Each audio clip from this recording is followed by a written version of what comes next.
மகர ராசிக்காரர்கள். மகர ராசின்னு சொன்னாலே ரொம்ப சிறப்பான ராசின்னு சொல்லுவாங்க. கடவுளுக்கு ரொம்ப நெருக்கமான கடவுள் பக்தி அதிகமா இருக்கும் அப்படின்னு சொல்லுவாங்க. மகர ராசிக்காரர்களுக்கு இந்த 2026 வருடம் எப்படி இருக்கும்? இந்த 2026ல பட்டாசு வெடிச்சு கொண்டாடக்கூடிய ராசி மகர ராசி. 7.5 விடுதலை செய்கிறார். உங்களுக்கு ஜெயில இருந்து ரிலீஸ் வரக்கூடிய பிப்ரவரி மாதம் 6ஆம் தேதி, மார்ச் 6க்கு பிப்ரவரி 6லேருந்து ரிலீஸ் பண்ணிடுவார். இறைவனை பொறுத்தவரை கடன் வாங்கி அர்ச்சனை பண்ண சொல்லலை, கடன் வாங்கி சூடம் கொளுத்த சொல்லலை. உனக்கு வெறும் கையெடுத்து கும்புற அளவுக்கு தான் வசதி இருந்தால் கையெடுத்து கும்பிடு, சூடம் கொளுத்துற அளவுக்கு வசதி இருந்தால் சூடம் கொளுத்து, தேங்காய் உடைக்கிற அளவுக்கு வசதி இருந்தால் தேங்காய் உட, கடன் வாங்கி செய்ய சொல்லலை. உழைப்புக்கான ராசி மகர ராசி. நிறைய உழைக்கணும், ஹார்ட் ஒர்க், ஸ்மார்ட் ஒர்க் இருக்குல்ல, அவங்க ஹார்ட் ஒர்க். ஆமாம், இப்போ மகர ராசி தான் ரஜினிகாந்த் உழைக்கிறாரா இல்லையா, 75 வயசுலையும் ஓடுறாரா, படம் நடிக்கிறாரா இல்லையா. இந்த 7.5 முடிஞ்ச பிறகு நீங்கள் ஒரு பேப்பரில் எழுதி வச்சுக்கணும், நான் இனிமேல் அதிகமாக உண்மைதான் பேசுவேன். புரியுதுங்களா? அதேமாரி நான் அதிகமாக அன்னதானம் செய்வேன், இறை வழிபாடு செய்வேன், உயிரினங்களை மதிப்பேன், நிறைய உழைப்பேன். உறவு ஒரு சொத்து, குழந்தை ஒரு சொத்து, பணம் ஒரு சொத்து, தங்கம் ஒரு சொத்து, நிலம் ஒரு சொத்து. புரியுதுங்களா? படிப்பு ஒரு சொத்து, வேலை ஒரு சொத்து. இந்த சொத்துக்களை எல்லாம் நான் முறையாக சம்பாதிப்பேன் அப்படின்னு மைண்டில் வச்சுக்கணும். இப்படி வச்சுக்கிட்டு இந்த 7.5 முடிச்சுட்டு வந்துட்டீங்கன்னா அடுத்து நீங்கள் தான் ராஜா. வருஷத்தில் ஒரு முறையே வேணும் காசியோ ராமேஸ்வரமோ போகணும் அப்படின்ற மனசு வச்சு. வருஷத்தில் ஒரு முறை. அப்படி காசி ராமேஸ்வரம் போக முடியலப்பா, திருவண்ணாமலை. இதெல்லாம் நீங்கள் ஒழுங்கு பண்ணிக்கணும். ஆன்மீகம், உழைப்பு, ஒழுங்கு, இது 7.5 நம்ம கற்றுக் கொடுத்துச்சுரா அப்படின்னு நீங்கள் நினச்சிட்டிங்கன்னா நல்ல கஷ்டமே வரும்.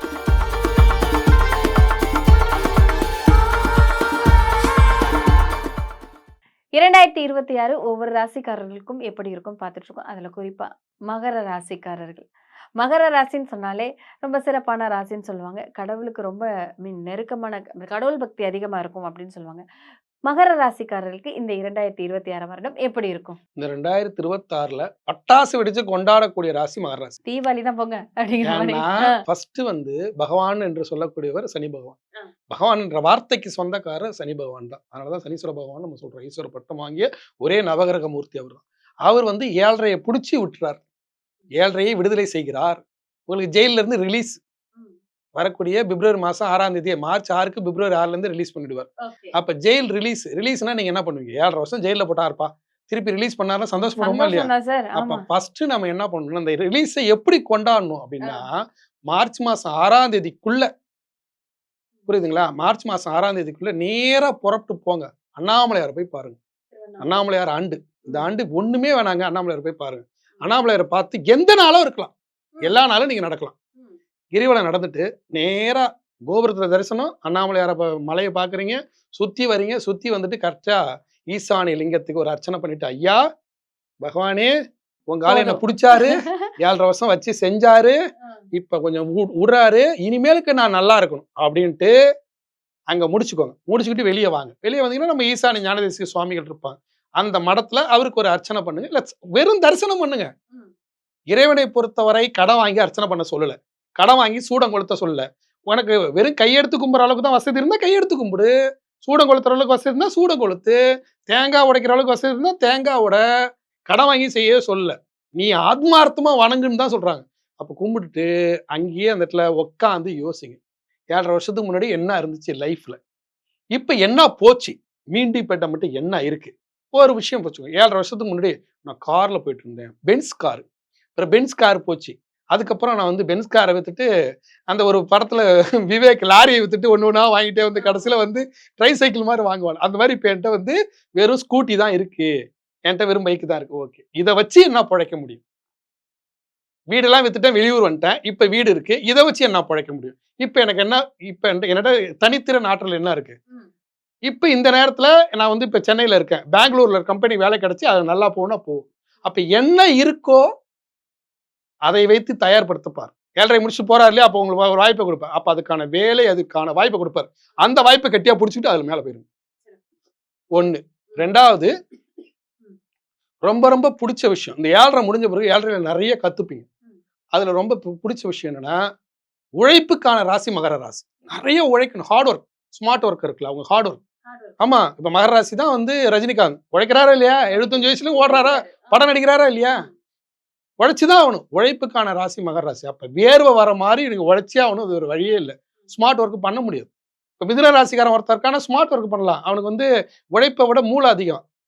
புரியுதுங்களா? அப்படியே குறுக்கு டப்பு டப்புன்னு அடிச்சு போயிட்டே இருப்பான். ஆனா நீங்க வந்து ஐயோ அவனும் உட்காந்துருந்தா அடிக்கிறானே நம்ம ஓடி ஓடி உழைக்கணுமே வேற வழி இல்ல. அது காரணம் என்னன்னா அவனுக்கு ஸ்மார்ட் ஒர்க்கர், நீ ஹார்ட் ஒர்க்கர். அப்ப நீங்க ஹார்ட் ஒர்க் பண்ணி தான் ஆகணும். அந்த ஹார்ட் ஒர்க் பண்றதுக்கு ஃபர்ஸ்ட் தயாராயிடுங்க. 1. 2வது அன்னதானம் நிறைய பண்ணணும் இனிமேலுக்கு. அடுத்து 30 ஆண்டுகளுக்கு கழிச்சு இதே சனி வரும்போது நமக்கு பாதிப்பு பண்ணக்கூடாதுன்றது தெளிவாயிடணும். நிறைய அன்னதானம் பண்ணணும். இந்த 7:30 முடிஞ்ச பிறகு நீங்க ஒரு பேப்பர்ல எழுதி வச்சுக்கணும். நான் இனிமேல் அதிகமாக உண்மைதான் பேசுவேன். புரியுதுங்களா? அதே மாரி நான் அதிகமா வந்து அன்னதானம் செய்வேன். இறை வழிபாடு செய்வேன். உயிரினங்களை மதிப்பேன்.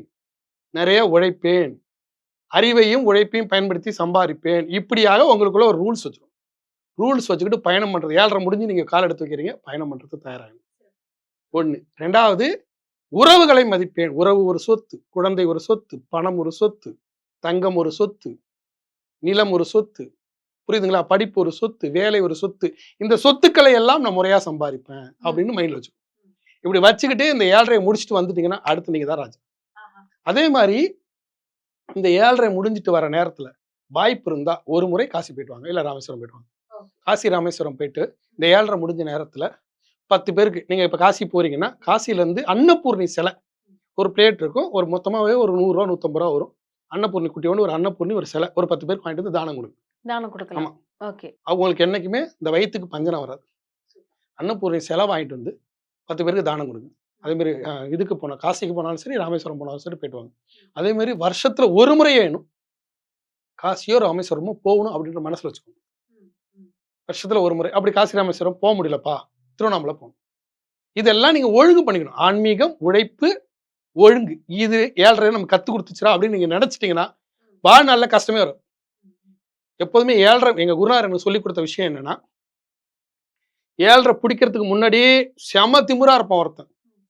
7:30 பிடிச்சோன்னா நான் அடிச்சு அடிச்சு திமிரெல்லாம் ஒழிச்சு, நான் தாண்டு இருக்கிற அகம்பாவத்தெல்லாம் அழிச்சு, எல்லாமே இறைவன் அப்படின்ற நிலைக்கு கொண்டு வருவான். இப்ப நீங்க என்ன பண்ணணும்னா, இனிமேல் இறைவன், உழைப்பு, அர்ப்பணிப்பு, சேவை அப்படிங்கிற மனப்பான்மைக்கு வரணும். அப்படி வந்துட்டா இனிமேல் வாழ்க்கை ஃபுல்லா நல்லா இருக்கும். அதே மாரி இந்த 7:30 முடிஞ்ச பிறகு 7:30ல பல பேருக்கு கல்யாணம் ஆகாம இருக்கும். இப்ப கல்யாணம் பண்றதுக்கு வாய்ப்பு கிடைக்கும். வாய்ப்பு கிடைக்கும்போது, முதல்ல நானா வந்து பார்த்தீங்கன்னா, என் படிப்புக்கெல்லாம் என்ன அப்படியே கிளி மாரி பொண்ணு கிடைச்சா, இப்ப என்னன்னா அந்த அளவுக்குலாம் கிடைக்கல.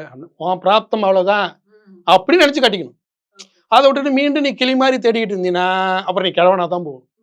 அதே மாதிரி பெண்ணாக இருந்தாலும், முதல்ல நான் எனக்கு அப்படி பொண்ணு கிடைச்சது, அது வந்து பொண்ணு கிடைச்சதுடா, கல்யாணம் ஆச்சாடா, பையன் கிடைச்சா நான் கல்யாணம் ஆச்சா, ஒரு பொண்ணு இருக்கா, ஒரு பெரிய இடத்து பையனையும் நீ லவ் பண்ண, அந்த லவ்லாம் ஃபெயிலியரா போச்சு, அதுக்கப்புறம் உனக்கு இப்போ கல்யாணமே நடக்கல. இன்னமும் நான் அந்த பெரிய இடத்து பையனை மாதிரி தான் நான் கல்யாணம் பண்ணி போனேன், அந்த கெத்து காட்டாம. ஏன்னா அதை தான் அடிச்சு நொறுக்கியிருப்பார். அது எல்லாத்தையும் முடிச்சுக்கிட்டு, இப்ப என்ன இருக்கு, இப்போ உனக்கு என்ன தகுதி அப்படின்னு அதுக்கு தகுந்த மாதிரி ஒரு மாப்பிள்ளை பார்த்து கல்யாணம் பண்ணிட்டு செட்டில் ஆயிடும். அப்ப வேலையாக இருக்கட்டும், திருமணமாக இருக்கட்டும், பண விஷயமா இருக்கட்டும், வாகனமாக இருக்கட்டும், அப்ப இருந்த லைஃபை இப்ப யோசிக்க கூடாது.